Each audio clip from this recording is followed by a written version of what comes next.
Students, पिछले class में हमने पढ़ा था लखनवी अंदाज, पाठ पढ़ा था हमने पूरा। अब मैंने बताया था कि लखनवी अंदाज के प्रश्नोत्तर हम करेंगे। तो पहला प्रश्न इसका है, लेखक को नवाब साहब के किन हाव भावों से महसूस हुआ कि वे उनसे बातचीत करने के लिए तनिक भी उत्साहित नहीं है। ये है प्रश्न नंबर 1।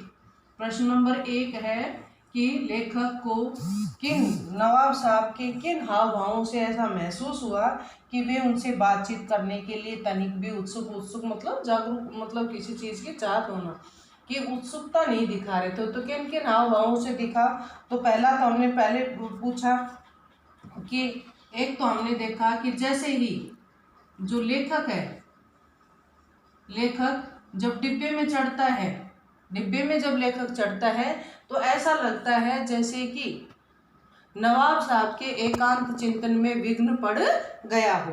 तो पहला कारण तो यही हुआ कि लेखक के अचानक डिब्बे में चढ़ने से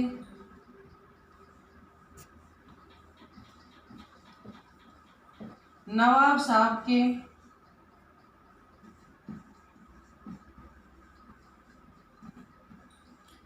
एकांत चिंतन में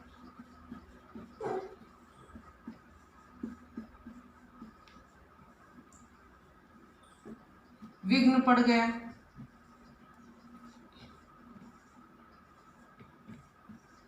भाई पहले ही कि वो ऐसा लग रहा, क्योंकि लेखक सोच रहा था कि उन्होंने भी शायद नई कहानी की सोच में क्या किया होगा, सेकंड क्लास का टिकट खरीदा होगा। दूसरा कारण क्या रहा, नवाब साहब ने लेखक की संगति के लिए तनिक भी उत्साह नहीं दिखाया। भाई कि वो अकेले डिब्बे में बैठे हुए थे, संगति। दूसरा कारण क्या था, संगति के लिए उत्साह नहीं दिखाया।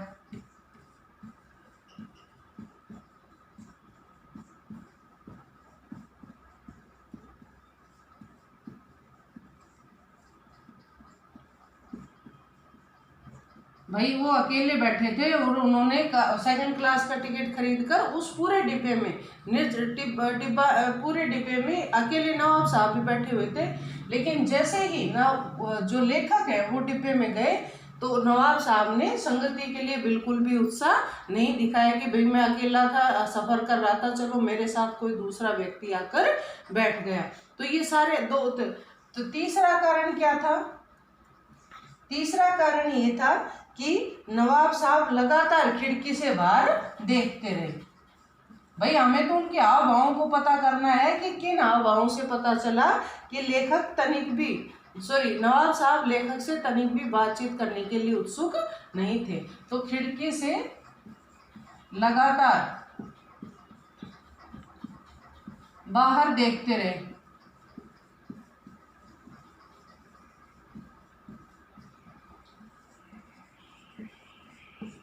और चौथा कारण क्या रहा कि नवाब साहब ने लेखक से बातचीत करने के लिए कभी कोई उत्साह नहीं दिखाया।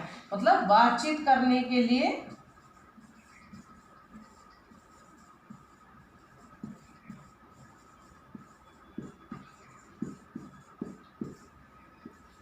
उत्साह नहीं दिखाया। देखो बेटा, आप लोग गाइड से किसी से भी कहीं से भी प्रश्नोत्तर उतार लेंगे, लेकिन हर प्रश्न को समझना जरूरी है। भाई मैं आपको ये बता रही हूँ कि आपने पूरा पाठ पढ़ा, पूरे पाठ में आपने देखा कि लेखक जब ट्रेन में चढ़ते हैं, ट्रेन निर्जन, वो भी क्या करते हैं कि खाली डिब्बा समझकर उसमें चढ़ जाते हैं, लेकिन वो देखते हैं कि एक नवाबी नस्ल के सफ़ेद पोश पहले से ही डिब्बे में बैठे हुए हैं। तो उनके हाव भाव यानी उसके एक्सप्रेशन से कैसे पता चला कि वो लेखक से बिल्कुल भी बातचीत करने के लिए उत्साहित नहीं है। तो हमने पढ़ा शुरू में ही, जो शुरू के पैराग्राफ में ये चीज़ यही है कि लेखक के अचानक डिब्बे में चढ़ जाने से नवाब साहब को ऐसा लगा जैसे एकांत चिंतन में विघ्न पड़ गया। विघ्न का क्या होता है, खलल पड़ जाना। जैसे अपन कोई अपना पर्सनल काम कर रहे हो या कोई आ जाए तो ये सोचे कि यार ये आ गया, तो वो उस काम में खलल हो जाना। दूसरा, उन्होंने संगति के लिए कि भाई मैं अकेला हूँ, चलो कोई दूसरा व्यक्ति आ गया, उसके लिए भी कोई उत्साह नहीं दिखाया और वो लगातार खिड़की से बाहर देखते रहे। तीसरा, चौथा है कि बातचीत करने के लिए कभी भी वो उत्साहित नहीं हुए कि किसी कारण से तो वो बातचीत कर ले। प्रश्न नंबर 2 देखो। प्रश्न नंबर 2 है, नवाब साहब ने बहुत ही यत्न से खीरा काटा, नमक मिर्च बुरका, अंततः सूंघ कर ही खिड़की से बाहर फेंक दिया। उन्होंने ऐसा क्यों किया होगा? उनका ऐसा करना उनके कैसे स्वभाव को इंगित करता है? इंगित करना मतलब दर्शाना। भाई उन्होंने बहुत ही यत्न से, हमने पाठ में पढ़ा है कि वो पहले उन्होंने खीरे को धोया, लोटे में जो पानी था उससे उन खीरों को धोया, फिर उनको तौलिए से पोंछा, पोंछ कर उनको बड़े ही यत्न से मतलब प्रयास करके बड़े ही तरीके से उनको एक एक करके उसके फाँकों को काटा, उस पर नमक मिर्च बुरका और फिर उनको सूंघ सूंघ कर खिड़की से बाहर फेंक दिया। तो उन्होंने ऐसा क्यों किया होगा? तो उनका ऐसा करने का कारण था कि वो अपना नवाबी अंदाज दिखाना चाहते थे कि जो नवाब हैं वो कैसे नवाबी पना, रईसी पना दिखा रहे थे, कि अपना नवाबी अंदाज दिखाना चाहते थे। और उनका यह बर्ताव स्वयं को खास दिखाने के लिए, मतलब स्वयं को दूसरों से सर्वोपरि दिखाने के लिए और लेखक पर अमीरी का रूप झाड़ने के लिए किया होगा। क्योंकि और उनका ऐसा करना दंभ मतलब अहंकार, मिथ्या आडंबर, झूठा दिखावा और प्रदर्शन प्रियता, मतलब कई जो लोगों को दिखावा बहुत अच्छा लगता है, वो उनके व्यवहारिक खोखलेपन को इंगित करता है। दोबारा देखो, प्रश्न है, नवाब साहब ने बहुत ही यत्न से खीरा काटा, नमक मिर्च बुरका, अंततः सूंघकर खिड़की से बाहर फेंक दिया। उन्होंने ऐसा क्यों किया होगा? क्योंकि उन्होंने ऐसा इसलिए किया, पहले की 2 पंक्तियां लिख देंगे। उन्होंने ऐसा इसलिए किया क्योंकि वे अपने नवाबी अंदाज को दिखाना चाहते थे। दूसरा कारण क्या करना चाहते थे? नवाबी अंदाज को दिखाना चाहते थे और लेखक के ऊपर अपना नवाबी रोब झाड़ना चाहते थे। तो दूसरे में मैंने बताया था कि वो लेखक को क्या करना चाहते थे? अपना नवाबी अंदाज दिखाना चाहते थे। एक तो ये हो गया नवाबी अंदाज, कि भाई नवाबों का जो तरीका है, नवाबों का जो अंदाज है वो है। दूसरा, अमीरी का रूप झाड़ना चाहते थे लेखक के ऊपर।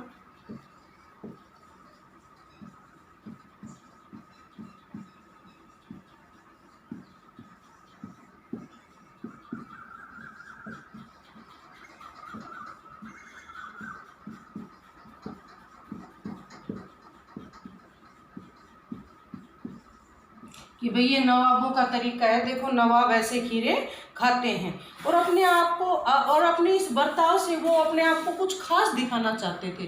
खास मतलब अपने आप को महत्वपूर्ण दिखाना। भाई वो नवाबी अंदाज दिखाना चाह रहे थे। एक तो उनको दिखा रहे थे कि नवाबों का जो अंदाज है वो खीरे खाने का तरीका ऐसा है कि वो सूंघ कर ही और उसका सूंघ कर ही उसका रसास्वादन कर लेते हैं और उसको खिड़की से बाहर फेंक देते हैं, नवाबी अंदाज। और दूसरा, वो लेखक पर अपनी अमीरी का रोब, कि जो अमीर लोग होते हैं, देखो हम अमीर हैं और हमारा अंदाज ऐसा है। तीसरा, उनका ये जो बर्ताव है ना, ये अपने आप को खास दिखाने के लिए। कई सामान्य अपन जो लोग होते तो खीरे को क्या करते, छीलते और उसको धोना, छीलना, काटना, फिर उनको खा लेते। तो वो सामान्य तरीका हो गया। और वो अपने इस बर्ताव से अपने आप को कुछ खास दिखाना चाहते हैं। तो ये तो प्रश्न का उत्तर यहाँ तक हो जाए कि उन्होंने ऐसा क्यों किया होगा। ये 3 कारण तो क्या हो गए? एक तो वो अपना नवाबी अंदाज दिखाना चाहते थे, एक लेखक पर अमीरी का रोब झाड़ना चाहते थे, ये दूसरा कारण हो गया। और तीसरा कारण क्या हो जाएगा कि वे अपने बर्ताव से अपने आप को खास दिखाना चाहते हैं।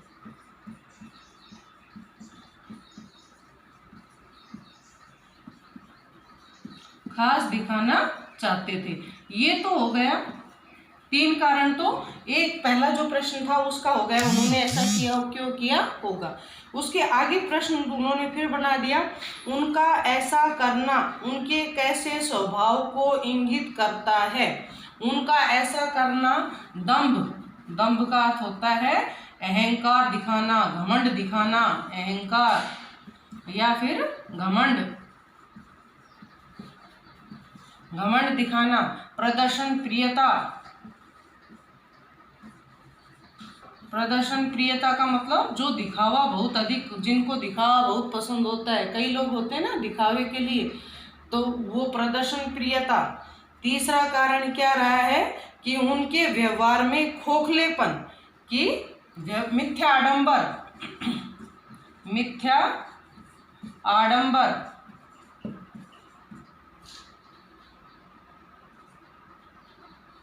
आडंबर। मिथ्या आडंबर का मतलब होता है जो क्या करते हैं, मिथ्या का अर्थ होता है झूठा, जो झूठा दिखावा करता है। और है व्यवहारिक खोखलापन, व्यवहारिक खोखलापन, व्यावहारिक, व्यवहारिक खोखलापन, खोखलापन। व्यवहारिक खोखलापन का मतलब होता है जिनके व्यवहार में वास्तविकता नहीं होती है, वो होता है व्यवहारिक खोखलापन। व्यवहारिक का अर्थ होता है व्यवहार से संबंधित, खोखलापन मतलब जिसमें वास्तविकता नहीं होती है। ये सारे कारण उनके इस स्वभाव को दिखा रहे हैं। ये तो पहला कारण था कि उन्होंने ऐसा क्यों किया होगा। एक तो प्रश्न बन गया ये, और दूसरा प्रश्न बना है ये। दो प्रश्न है तो दोनों प्रश्नों के उत्तर अलग अलग हैं। उनका ऐसा करना उनके व्यवहार को इंगित करता है कि वो कैसे व्यवहार के आदमी हैं, घमंडी हैं, अहंकारी हैं। दूसरा, वो दिखावे में ज़्यादा रुचि रखते हैं, प्रदर्शन प्रियता, दिखावा उन्हें बहुत अच्छा लगता है। तीसरा कारण है मिथ्या आडंबर, झूठा दिखावा, झूठा आडंबर मतलब बनावटीपन दिखाना। और चौथा है उनका व्यवहार है वह वास्तविकता से भरा हुआ नहीं है, उनके व्यवहार में कैसा है, खोखलापन है। क्लियर दोनों प्रश्न। प्रश्न नंबर 3 की ओर चलते हैं। प्रश्न नंबर 3 है बिना विचार, घटना और पात्रों के भी क्या कहानी लिखी जा सकती है। ये यशपाल के इस विचार से आप कहाँ तक सहमत हैं। मतलब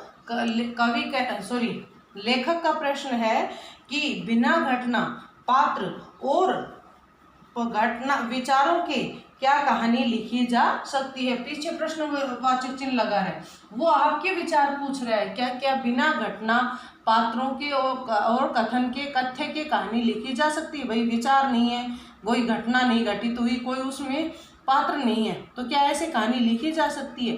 तो यशपाल जो लेखक है, जो पाठ के लखनवी अंदाज के, उसके इस विचार से आप कहाँ तक सहमत हैं। अपने विचार पूछे गए हैं, अपने तर्क पूछे गए हैं।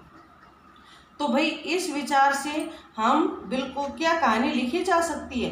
ये कहानी नहीं लिखी जा सकती, क्योंकि ये वाक्य अधूरा सा प्रतीत होता है। मतलब पूरा लगता है कि भाई ना कहानी में विचार है, ना कोई घटना है, ना कोई पात्र है, और बिना पात्रों के, बिना घटना के और बिना विचारों के क्या कोई कहानी लिखी जा सकती है। तो ये जो वाक्य है, ये जो विचार है, वो अपने आप में ही क्या लगता है, अधूरा सा लगता है। और इससे हम पूर्ण रूप से सहमत नहीं हैं, क्योंकि बिना घटना, बिना विचारों और बिना पात्रों के कहानी लिखना संभव नहीं है। कहानी में कोई ना कोई विचार, कोई ना कोई घटना या पात्र अवश्य प्रत्यक्ष रूप से या अप्रत्यक्ष रूप से जरूर होता है। देखो, कोई भी कहानी जब हम लिखेंगे तो जरूरी नहीं है कि वो पात्र प्रत्यक्ष मतलब सामने रहकर अपना रोल करे। कोई ना कोई कहानी जब हम लिखेंगे तो उसमें कोई भी पात्र या कोई घटना प्रत्यक्ष या अप्रत्यक्ष रूप से जरूर विद्यमान रहती है। उदाहरण, अब इसी कहानी का उदाहरण आप देखो। उदाहरण अपन अन्य ये जो कहानी अपने पढ़ी है लखनवी अंदाज, इसमें कोई लिया जा सकता है। इस कहानी में लिखने के पीछे लेखक का क्या है कि भाई वो उद्देश्य है, लेखक का उद्देश्य इस कहानी को जो लिखने, मैंने बता दिया था कि इस कहानी का उद्देश्य क्या था। लेखक ने ये कहानी लिखी कि जो रईस हैं, जो नवाब लोग हैं, वो जो नवाबी वर्ग है, वो मैंने बताया था कि वो जो रियासत जब एकीकरण हुआ तो उन नवाबों का जो पतन हुआ, उस पतन पर व्यंग किया गया है, उस पतन पर करारा व्यंग किया गया है। इस कहानी में उसी को दर्शाया गया है कि जैसे जैसे नवाब लोग थे, यानी जो सामंती वर्ग था, उसका पतन हुआ, उस पर कैसे उनका पतन हुआ, पतन होने के बाद भी वो अपनी नवाबी खोखलापन, अपनी प्रदर्शन प्रियता को कैसे दर्शा रहे थे, उसी पर क्या किया है लेखक ने, व्यंग किया है। तो अब इस कहानी को हम देखें तो इसमें इस कहानी को लिखने के लिए लेखक ने का विचार भी कहानी में आया होगा। फिर उन्होंने पात्र भी बनाए कि रेल का डिब्बा है, उसमें नवाब साहब जो सज्जन पोष हैं वो बैठे हुए हैं, और खीरे जैसी अपदार्थ वस्तु को खाने का जो उनका तरीका था उसे दर्शाया गया है। तो इन सारी कहानियों को जैसा दिखाने तो मतलब इस कहानी को लिखने में भी लेखक को प्रत्यक्ष या अप्रत्यक्ष रूप से क्या किया गया है, घटना, विचार और पात्रों को जोड़ा गया है। तो इसमें हम बता सकते हैं कि हम इसमें पूर्ण रूप से सहमत नहीं हैं कि कोई भी कहानी बिना विचार, घटना और पात्रों के नहीं लिखी जा सकती। किसी भी कहानी को लिखने के लिए घटना का होना, किसी भी घटना का, किसी भी विचार का या किसी पात्र का प्रत्यक्ष या अप्रत्यक्ष रूप से जरूर क्या होता है, भागीदारी होती है। बिना घटना और बिना विचारों के पास कहानी नहीं लिखी जा सकती है। तो आप इसमें इसका उदाहरण दे सकते हैं कि भाई लेखक जो यशपाल ने ये जो कथन कहा है, इससे हम पूर्ण रूप से सहमत नहीं है, क्योंकि बिना घटना, बिना विचार और बिना पात्रों की कहानी नहीं लिखी जा सकती। उदाहरण के लिए कि लेखक ने जो लखनवी अंदाज कहानी लिखी है, ये नवाबी वर्ग का जो पतन हुआ है, पतन पर व्यंग किया गया है। अब उस पर व्यंग करने के लिए उन्होंने क्या किया, पात्र भी लिए हैं, विचार भी आए हैं, और घटना तो घटायत की है कि घटना भी है, घटना घटी है कि रेल में जैसे बैठा रखा है किसी सज्जन व्यक्ति को, और जो दो लेखक और उसका जो नवाब साहब है वो दो पात्र हो गए, और विचार आ ही गया कि लखनवी अंदाज के नवाबी वर्ग के लोगों का पतन कैसे हुआ है, तो उस पर व्यंग किया गया है। तो बिना घटना, पात्र और विचार के कहानी नहीं लिखी जा सकती, ये इसका उत्तर हो जाएगा। प्रश्न नंबर 4 पे चलो। प्रश्न नंबर 4 को देखो। प्रश्न नंबर 4 में दिया गया है कि आप इस निबंध को और क्या नाम देना चाहेंगे। तो भाई और क्या नाम देना चाहेंगे, बहुत सारे नाम हम दे चुके हैं कि आडंबरपूर्ण रईसी का प्रदर्शन, भाई दिखाया ही उन्होंने, दिखावा, आडंबर मतलब जो बनावटीपन है, दिखावा है, उसको का जो रईस है उसका दिखाया है। दूसरा हम कर सकते हैं कि सामंती वर्ग जो नवाबी लोग हैं उनका पतन, ये भी हो सकता है। तो ऐसे जो विचार हैं, सहमत है, वो उन विचारों से, जिन विचारों से आप सहमत हैं, वो इसको दूसरा नाम, मतलब इस कहानी को जो हमने लेखक ने नाम दिया है लखनवी अंदाज, इसकी जगह आप दूसरा कौन सा नाम दे सकते हो। तो मैंने बता दिया, नवाबी तौर तरीके,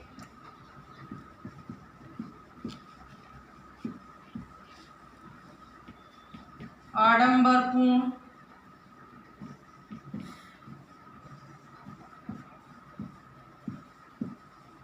रईसी, आडंबरपूर्ण रईसी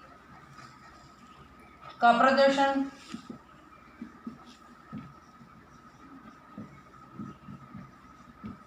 ठीक है, सामंती वर्ग का पतन,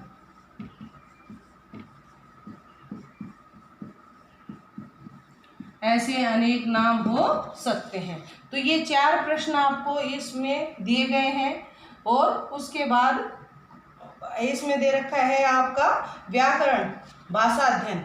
तो भाषा अध्ययन में सिर्फ आपको क्रियापद छांटकर, क्रिया के पद, देखो इसको मैं डिटेल से बताऊंगी जब पद परिचय पढ़ाएंगे। जब कोई शब्द वाक्य में प्रयुक्त हो जाता है तो वह शब्द न रहकर क्या बन जाता है, पद बन जाता है। तो आप इसमें से क्रियापद छांटने हैं कि क्रिया का कौन सा पद है, भाई क्रिया का कौन सा रूप है, आकर्मक है, सकर्मक है, या फिर द्विकर्मक है, कौन सा रूप है। तो इसमें मैं आपको बता देती हूँ। पहला वाला है, एक सफेद पोष सज्जन बहुत सुविधा से पालथी मारे बैठे थे। तो बैठे थे, इसमें आपके हैं अकर्मक क्रिया, दूसरे में है सकर्मक क्रिया, तीसरे में है अकर्मक क्रिया, चौथे में है अकर्मक क्रिया और पांचवें में है अकर्मक क्रिया। सॉरी, पहले वाले में अकर्मक क्रिया, दूसरे वाले में सकर्मक क्रिया, तीसरे वाले में अकर्मक क्रिया, चौथे वाले में सकर्मक क्रिया। देखो, अकेले सफर करने का वक्त काटने के लिए खीरे खरीदे होंगे। क्या खरीदे होंगे? खीरे खरीदे होंगे। तो ये मैं कर्म के आधार पर बता रही हूँ आपको। पांचवा देखो सकर्मक, छठा देखो सकर्मक, सातवां अकर्मक और आठवां सकर्मक। ये क्या आपके क्या है? क्रियापद हैं। एक बार आप इनको देख लेना, नहीं समझ में आए तो पूछ लेना। अगली क्लास में अब हम पढ़ेंगे, दूसरा है छाया मत छूना। एक पाठ है आपका छाया मत छूना काव्यखंड का, वो पाठ पढ़ेंगे अगले लेक्चर में।